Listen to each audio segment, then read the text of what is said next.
Hi there, my name is Kendrick, and today I get to interview Amy. So, Amy, welcome. Hi, it's nice to be here. Amy, can you please tell us your full type? So I'm an ESTJ jumper. So I'm double feminine, Tene, play, consume, sleep, blessed. And what did you think? How did you feel when you got your results back? Um, I felt pretty good about it right away. It made sense to me. I had had so many people guessing so many different things that I was kind of like prepared for anything, but those were the functions I had always thought I had, just kind of, I wasn't sure about the order. So it really made sense to me. I mean, it made sense why I had mistyped as INFP in the past. Um, Right, because you have double activated FI. exactly. And I didn't feel like I acted like an INFP, but I felt like an INFP. So it definitely made sense. And Yeah, I was pretty sure I had NE pretty high up there. So yeah, I felt pretty good about it. I'm still learning a lot. So I tried not to get too many preconceived notions before I got my typing back so that I would not freak out about it. right, right. Well, you do have an INFP in you, because of Yes. your function style. Yeah. Yeah. Why don't we cover your masculine extrovert intuition first? Because you said that you knew that you definitely had NE. Can you Yeah. talk about what made you feel so sure that you had NE, which you were, which is awesome. Right. Yeah. And I had even was talking to someone, I felt like my N and F were masculine. Um, and I think that's why, like, when I would answer questions about myself, that's what I kind of latched onto. I feel like ideas and possibilities are really fun for me, but it's also like it gets me in trouble. I'm definitely like chaotic and messy and have a really hard time sticking to a routine. Um, I just really identify with NE a lot. And I do feel that I'm really intuitive. And I feel like it really helps me. I'm a teacher. And I feel like that's what makes me good as a teacher because I can flow with what's happening in the class. And really, TE and NE together make a lot of sense for running a classroom well until the end of the day when I have to like organize and have a system, which is kind of how my life goes. So What grade do you teach? I teach art, Oh, but I taught special education for many years before I came back into teaching art, and I teach elementary, so oh, okay. little Uh, kids. that's an interesting path for you to take because you are lead NT and then but you're teaching SF, which is art. Uh, Yeah. what what led you to that career path? Well, where I live, there used to be a really great scholarship for people who are going into education. And I'd always kind of worked with kids and babysat a lot, and I've always been good with kids. So it was something I thought about doing. Um, and when I was thinking about going into teaching, you have to kind of pick your path to apply for the scholarship. It's like, I really like art, and that would be a fun challenge. So why don't I do that? Because I was really good at like academics and I did okay with art, but it was like a challenge for me. Um, so I went to college for that, for art teaching, and art school is a very big challenge. A lot of putting yourself out there and getting criticized and, you know, all that. And it wasn't as strong as like my writing or something. Like I could have gone into academic field and done a lot better, more easily.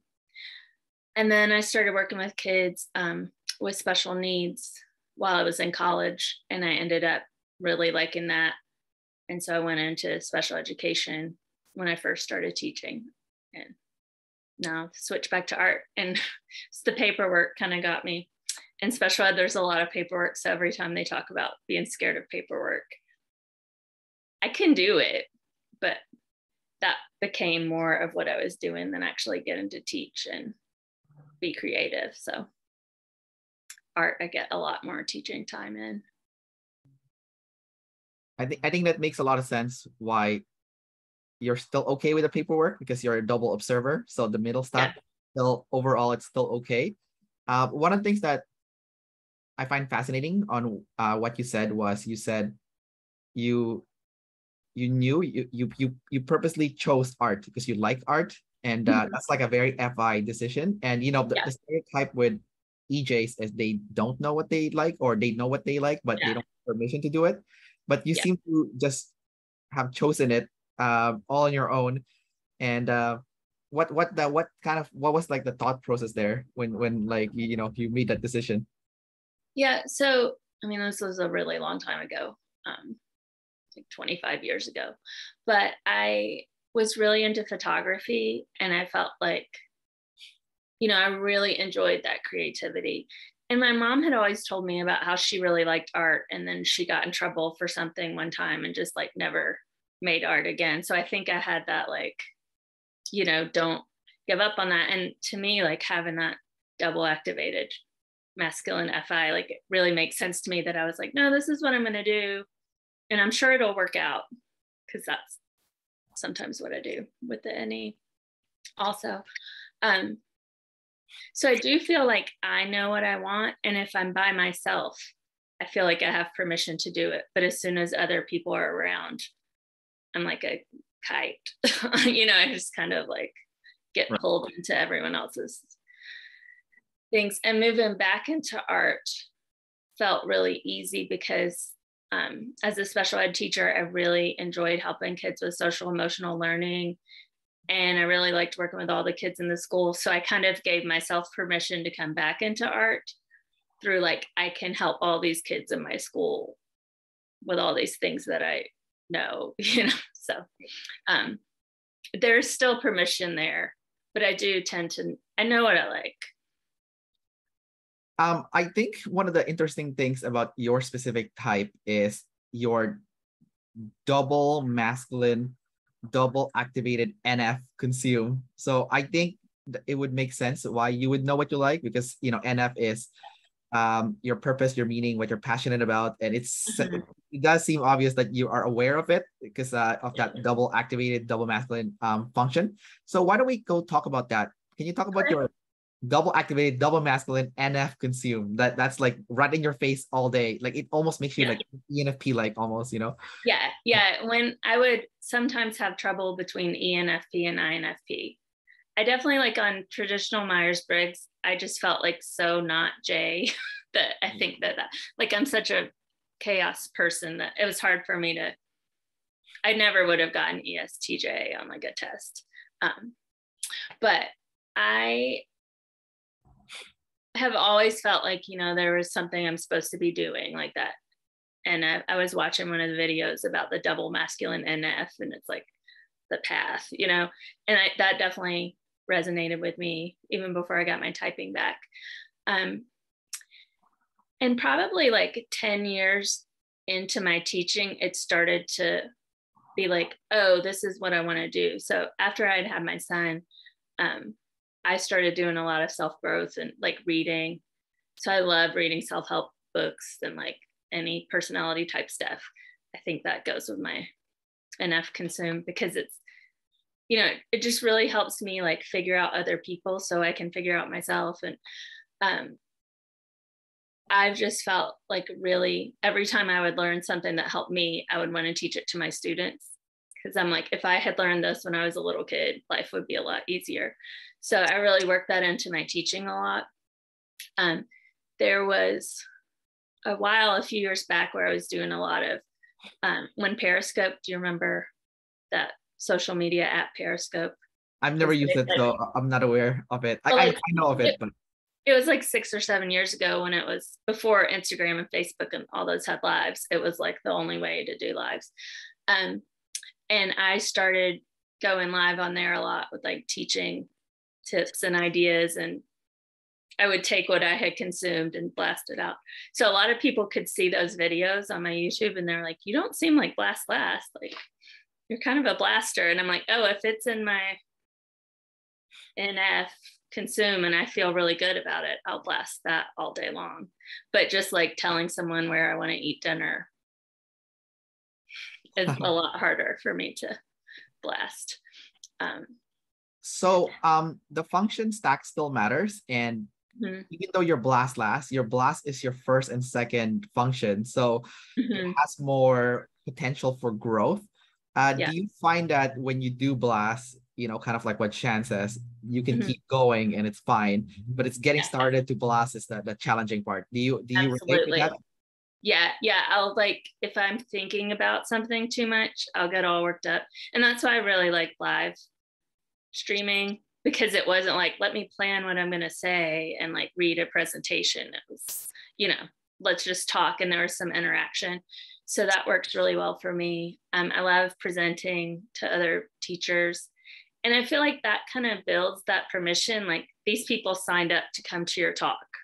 So you're not just like blasting to people that don't care about what you have to say. Right. But I don't just like walk up to people and like, hey, this would help you out. Right. Sometimes in school I will, because that's like my realm. And yeah, once I start talking about what I need to my husband, for example, then it's, yeah, I will keep going for sure. But yeah, within like, if I have the right audience or the right permission kind of built in, then I'll definitely blast. You were saying figure out earlier quite a bit, which shows your NT side, and you are lead NT even though it's Yeah. single activated.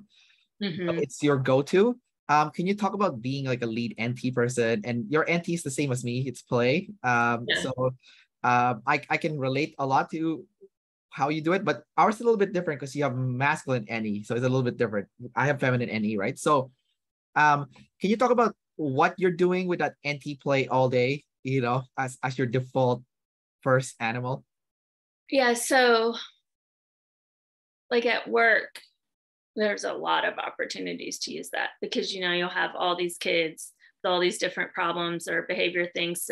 And in special ed, I use this a lot, and now I still apply it to my art classroom. I used to say my class was like a lab, so I would learn all this new stuff and try it in my classroom, and then when it worked, I would go tell people about it, because I'm like, oh, this was a good idea, and I tried it and it worked. And so like when I'm teaching art, I'm like, let's just try this and see what happens. And then I teach the same lesson several days in a row. So like by the fifth time I teach it, I'm like, oh wow, you guys got a really good lesson, because I've been like playing with it. I don't plan very well at all. I like the idea of planning, and I buy planners, and I like playing in my planners and writing and drawing in them, but it's really stressful for me to try to plan ahead, because you don't know what's going to happen. It's like that masculine NE is like, this could happen and this could happen and this could happen. So I just kind of, I feel like I teach on the fly really well. And with my parenting too, I feel like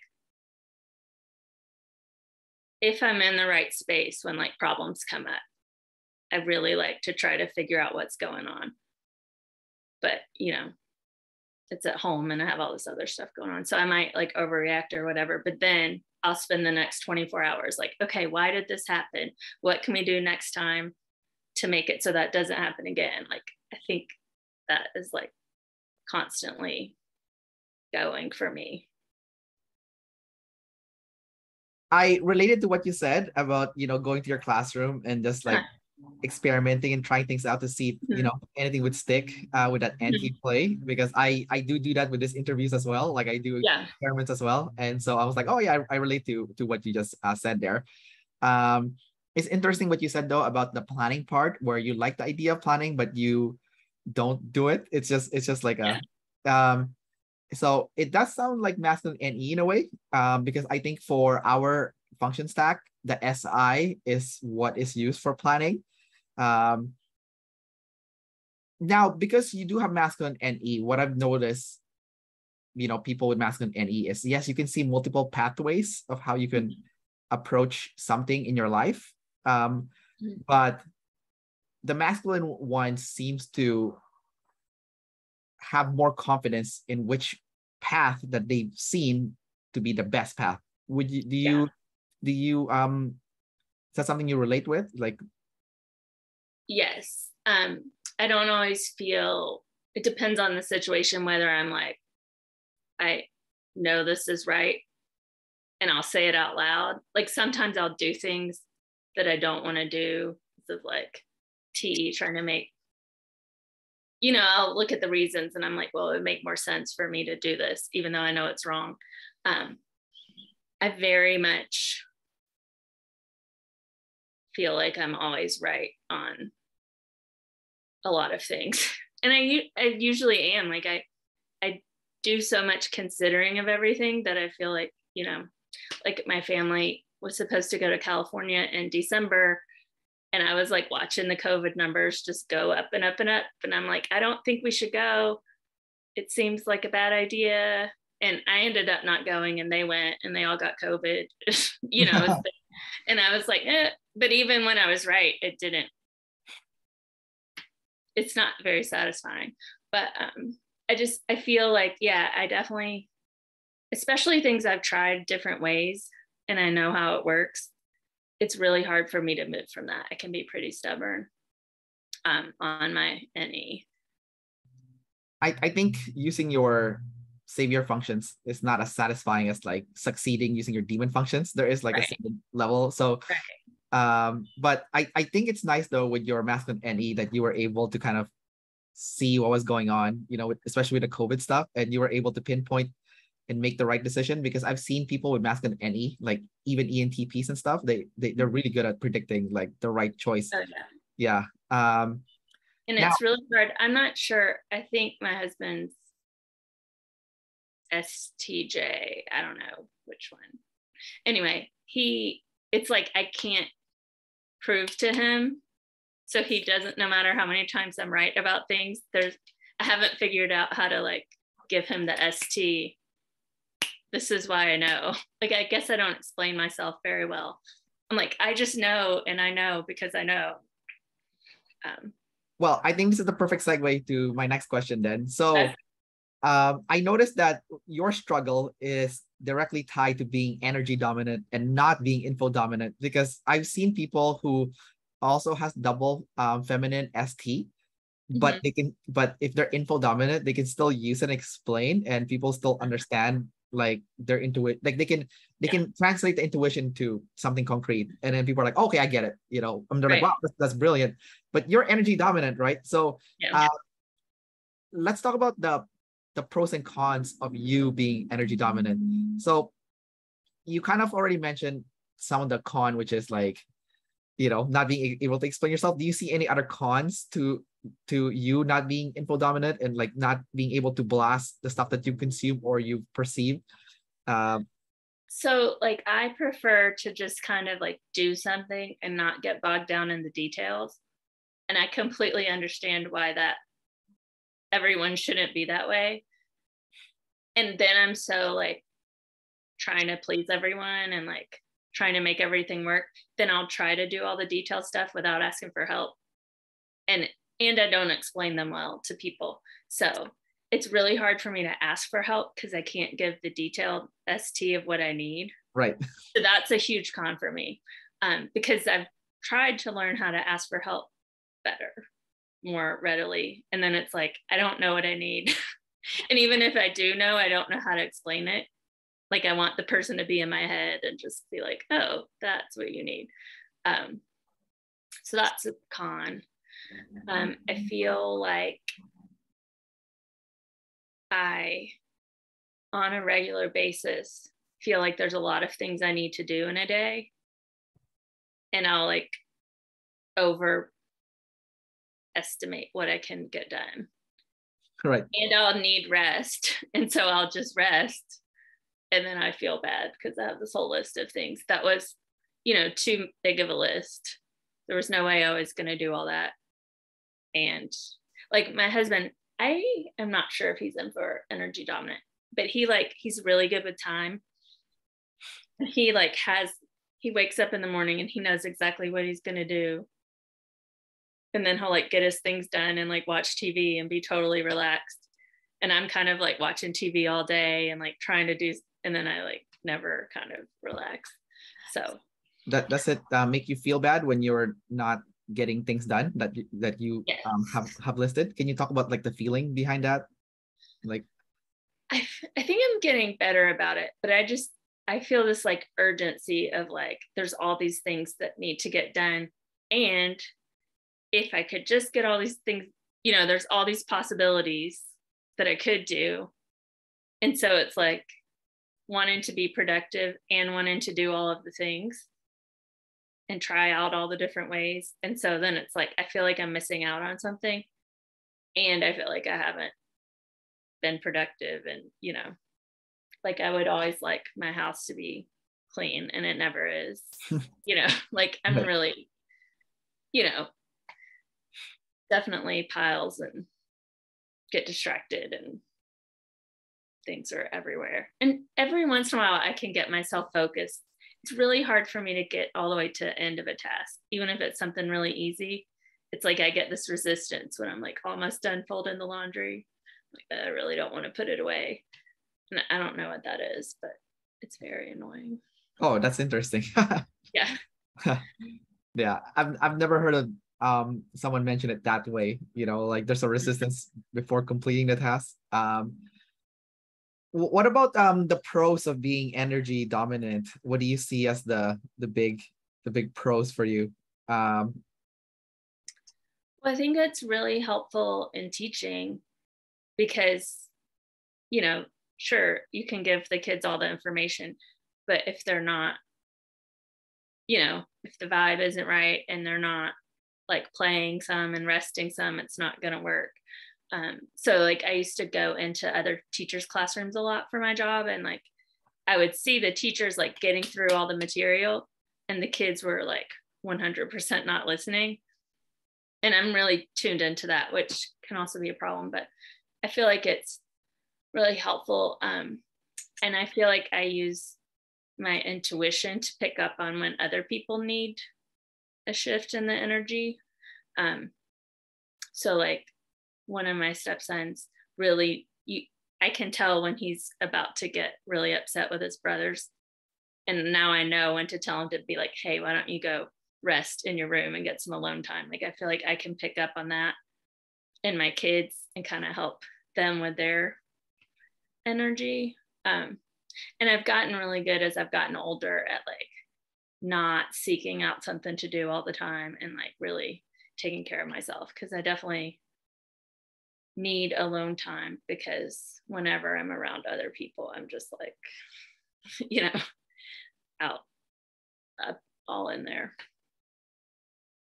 That's interesting to hear it from your perspective as an EJ, being energy dominant, because you are picking up everyone's energy, not just yourself. So I think that's very nice, and I think it's very useful too as a teacher, especially when you said that like the kids they're tired. There's no way they're gonna pick up the lessons. Right. Yeah. There's no point like I will totally stop my lesson and be like, okay, let's do a dance video or something, like, and it doesn't bother me at all to do that. Where some people who are like, we've got to do all the things, we've got to get through this today. So yeah, I think like with everything else, I probably use it more for other people than myself, but I'm getting better. Sorry, I just want to say that when you were explaining like the dance video and stuff, and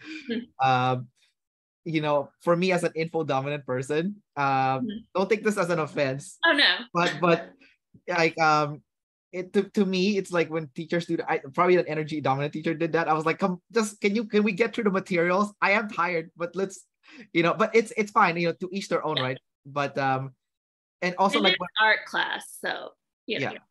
I'm not giving a 45-minute lecture no matter what. But. Right. Yeah, and also like I like to travel a lot, and I take like a lot of long bus rides, and I get so mad at like those buses that I have to take that has frequent breaks. I'm like, can we get to the destination? Like, why are we resting? Like, so yeah. But I can see the energy down, people love it. So there's obviously there's pros and cons to each. I can be like that too, though, with the break. If I'm trying to get somewhere, yeah, I don't like layovers. I'd rather take a direct flight. Like. Right. That makes sense. And I can do a lot of consuming on the airplane, like put my pods in and listen to a whole book, read another book. Right.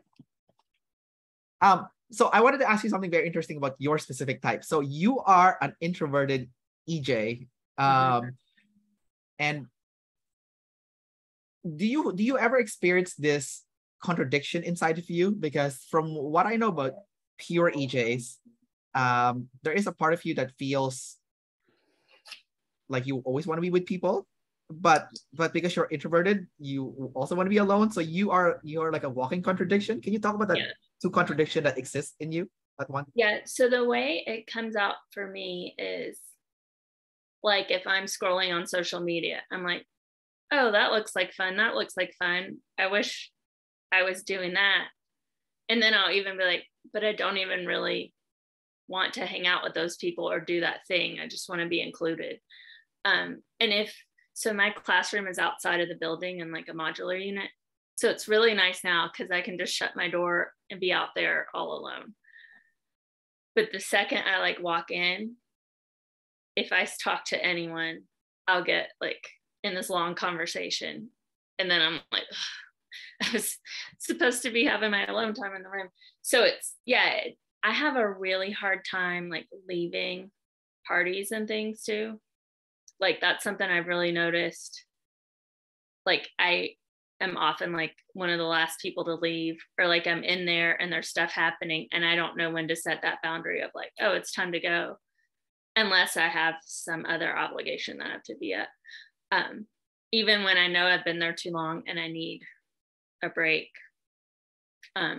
So I tend to like schedule time in my weeks where there's nothing to do, because otherwise I get really overwhelmed. If we travel on the weekend, because my husband likes to travel all the time, and it's really hard for me if we travel and I don't have any time at home to like just kind of wander and do a little laundry and kind of slowly get myself ready for the next week.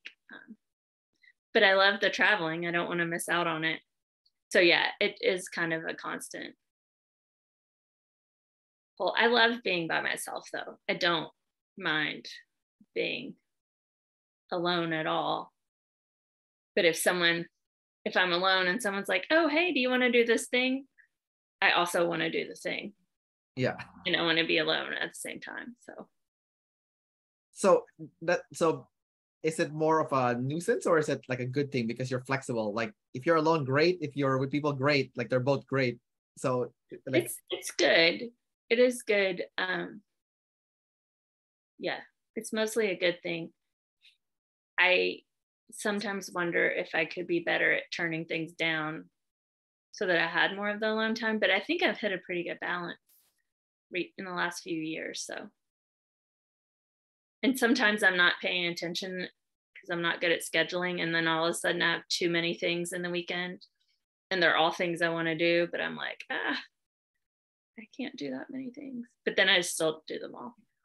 So okay, so in traditional Myers-Briggs terminology, they say that introverts need alone time to get their energy back, and extroverts need like to be with people to get their energy back.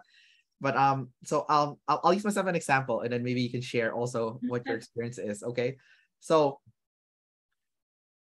I'm like you. I like being with people, but I also like being alone. Both are great. If I'm with people, great. If I'm by myself, great. Like there's no bad option, right? But I notice for me personally that when I'm with people, I can get energy being an extrovert, but I can also lose energy. So both those happen. And when I'm by myself, I can also get energy or also lose energy. So I'm like, what the hell? They're both happening, you know? So what is your experience with like with being with people and being alone? Like, do you get energy with people or do you lose energy, or both of them happens? Like and vice versa? Like what's going on for you? I think I get energy always from being alone. I think I often get energy from people, especially if I feel like I'm being helpful, and not in the like doing the dishes, like doing a task. Like I really like to be helpful, like with my ideas. Like that's I definitely see NT in that way. Like I love to like talk with someone and like connect them to someone that can help them with something or give them an idea for how to help their kid, or, you know. And I like people, like I'm kind of nosy. I like gossip, I try not to gossip, but I like talking to people and figuring out what's going on with them. So if it's that kind of situation, I definitely get energy. But if we're just kind of like sitting out at a restaurant or something, I can get really worn down by that. But I'll still stay till the end in case something cool happens,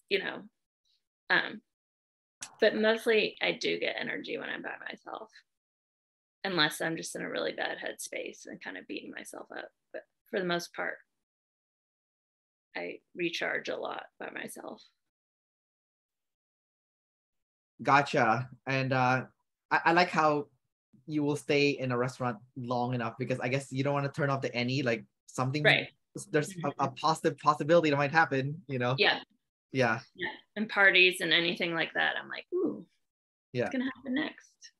You said that you like gossip, and you're a decider. So can you talk about like that lure towards like people conversation, and what does that look like? Like, I mean, I try really hard to be, and like I said, I've been doing a lot of self-growth work for several years, so I know it's not healthy to just like talk bad about people. And I do feel like I've gotten better and better at double deciding.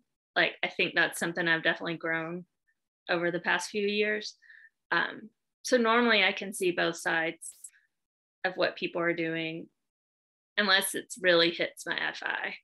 If it really hits my FI or my NE, I think that's when I kind of like, and I have my EJ freakouts. But I'm just really curious about people. Like, I love when people tell me about what their job is like, or what their kids are like, or my husband and I have talked about, I have like a people map. Like, I love figuring out how people are connected, and like, oh, I know this person that or we have this in common, or these two people. Like, I just love knowing all those connections between people, and just like, it's one of the ways that I really like to get information. So could be nosy, could be curious. I don't feel like I ask people a lot of questions and pry, but I like to listen and learn from people and figure out what they have to say. And right. I like to talk sometimes.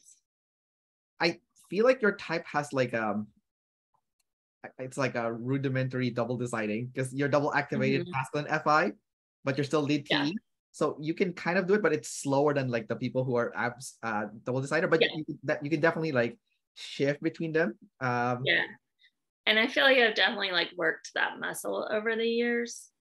Like, I can remember, 10 or 12 years ago, just being like a lot more judgmental about politics or whatever than I am now.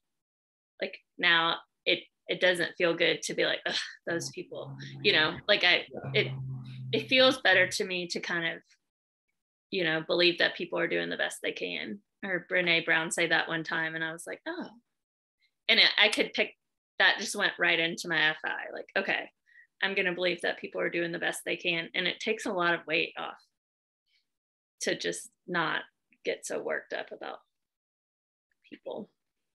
Do you really relate to Brene Brown's work, because she has the same function stack as both of us? She's an ISTJ, right? So yeah, I really relate to her work a lot. I've probably like 8 years or so been like reading and learning from her. Yeah. And every once in a while I'm like, ugh, which I think could also be like, it feels so similar that sometimes it's like too much. And she's pretty classy, but I really relate to her work quite a bit. Yeah, she is. But she's funny also. I think she's also a play savior. So she knows how to like make it fun for the tribe. Yeah, I mean, I'm really entertained by her for sure. Yeah, like she's definitely entertaining when I'm like listening to her talk. I'm like, she's good, Yeah, she's really good. Yeah. I used to have it as like a big goal to like try to work for her. Yeah. In some kind of way, which she does a lot of stuff for teachers and people, but that hasn't been as big of a thought lately. But yeah, especially when she was one of the only people kind of doing what she's doing, it was super exciting to me. I think that's what's so awesome about her is she's the first one that stepped up and covered these topics, you know. Oh, and that just like, oh, and she's right. Like it really works for me. Well, yeah, I know. I resonated with it so hard when I started like listening and reading her books. I was like, oh my god, this is so good. And Yeah. like I like to this day, I think her work is like in my top 3 most important For sure. influence. You know, it's that good, and like I'm a huge fan. Like I think yeah.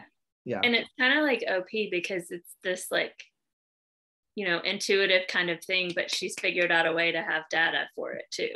Yeah, right. Because I don't love like science data, like in the traditional way you think about it. That's like that my brain doesn't do that. But I love to have like proof for the things that I know are true, or an idea that seems like it would make sense. Like I love that she has figured out a way to get proof for social science. My favorite for her is her SIFI checklist from her book, The Gifts of Imperfection. I was like, oh my god, this is like, like anyone with FI, I think should use this checklist. When you feel like crap, you just look at a checklist like, oh, it's this one. I'm not. This is the one I'm not. I'm not, so super helpful. Yeah. Let's talk about you being a tester and visual. You're tester first and then visual second. So tester is smell. That's been hashed out now, and it's people that have tester in their sexual modality, they like to try different food or different scents. And they're also a very sensitive smell. Now, the thing that I've noticed recently with SE versus SI though, as a tester, is SI has like their favorite smells and their favorite tastes that they kind of go back to over and over again. It's kind of different from the SE version. How do you personally see your like tester, your smell? And so I definitely am really sensitive to smells. And if I don't like a smell, it's like really off-putting. And there's definitely smells that I like. And I feel like once I find one that I like, that's what I'll like write down on everything or whatever, so that, because I really don't like smells that I don't like, like I want to try them out. I have hundreds of essential oils, but if it's one that I don't like, it's like, get it away from me. And I'm kind of that way with food too. Like I'm really sensitive to like food smells. And, if someone's eating something and the smell is not pleasant to me, I'm not going to say anything. Double feminine, whatever. But I can definitely get like really sensitive to smells. And I definitely have like memory connected to smell. I mean, everyone does, but I definitely have more of my favorites than liking to try a bunch of new things. I think the hilarious thing is when people with extrovert sensing, even if they know it smells bad, they have to smell it. It's no, the guy on Queer Eye always does that. What's his name? Anthony. He's always like, "Ooh, this looks gross. Let me smell it." And I'm like, "Oh, I want to look at things that are gross. Like I don't mind looking at gross things. Like I think that's fascinating, but I don't want to smell them." Yeah. Well, that's a good thing about being SI, I guess. You don't feel like the need to smell something. But what about your visual? So you're also a visual secondary. Do you learn pretty well also with visual? I mean, you're an art teacher, of course. So like I'm always drawing. But it's kind of, sometimes it's to learn and sometimes it's just because I'm distracted and it kind of helps me focus. I definitely experience memories that way. Like I can remember like they describe like the flashes of photographs. I can figure out where things happen in a timeline, but I'm not solid on it. But I'm really connected to like time of year. So like in the fall, like when the leaves change, I start remembering all this stuff, and then my time hop will come up and I'm like, oh, that happened today last year. Like I'm very like the seasons and like what's happening with the weather reminds me of things. And I'll look on my phone on time hop and I'm just like, oh, that's why I was thinking of that. Like that's kind of how my memory works. It's like this cycle, and like what's happening around me reminds me of what happened this time last year or whatever. But I'm not great with like dates. My son, who's only 10, he remembers like every single detail of everything important to him that's ever happened. And I'm like he'll say something sometimes. I'm like, how did you know that? Because it's just all like floating around in there for me. It's like masculine SI or something with savior state. Maybe. Yeah. I'm not sure. It's really fascinating to me. I've just been kind of playing around because he also seems really, maybe it's NE for him too. He's very extroverted, but yeah, he has this detailed memory that just fascinates me. Maybe he's like an ICJ, like a blast play ICJ or something. Yeah. That I definitely think those are his top two. Yeah. Yeah. All right. Amy, I have last two questions for you and we'll wrap up the interview. First one is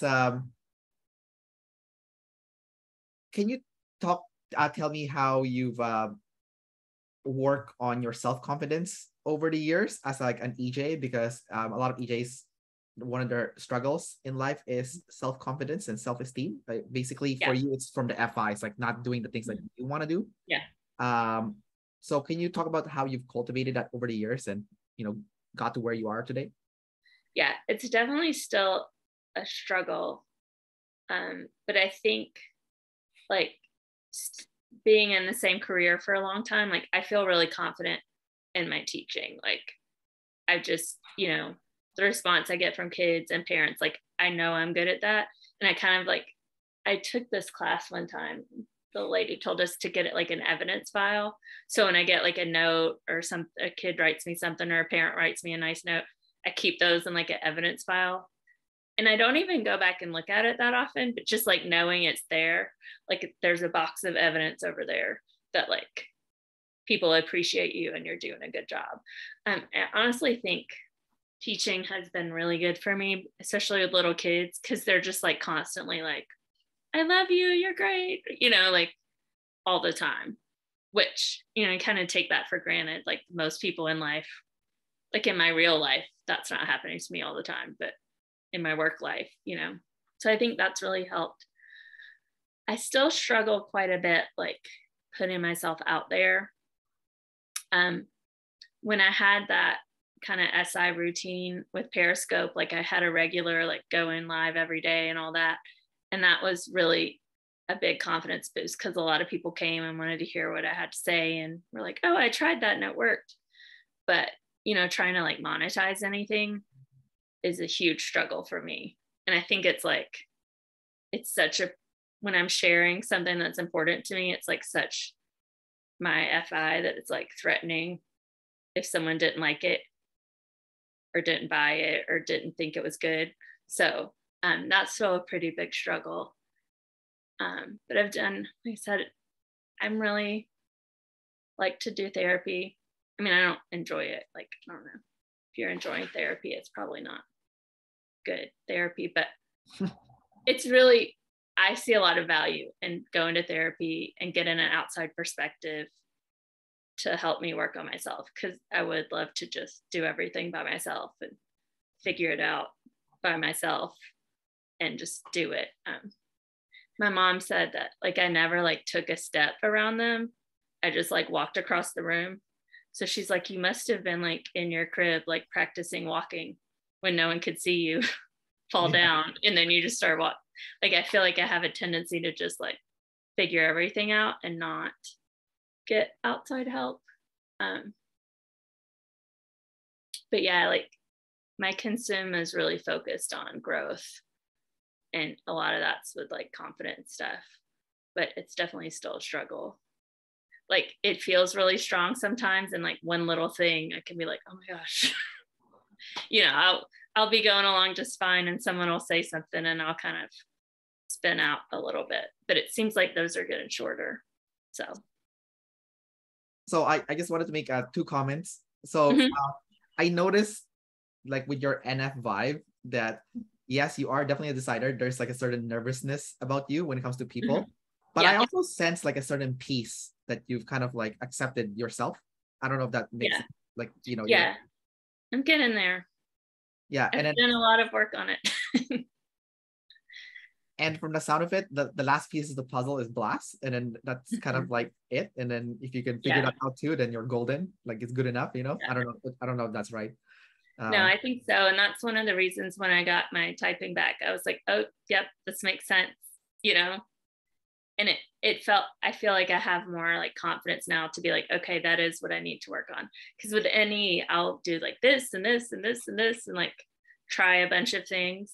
And then I'm like, I don't know what helped because I did 5,000 things sort of. Yeah. In your head.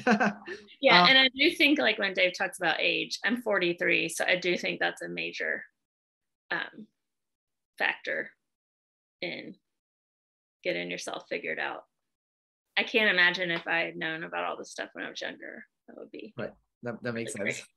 But last question is, do you have any questions for me before we wrap this up? Any like last minute questions? I don't think so. All right.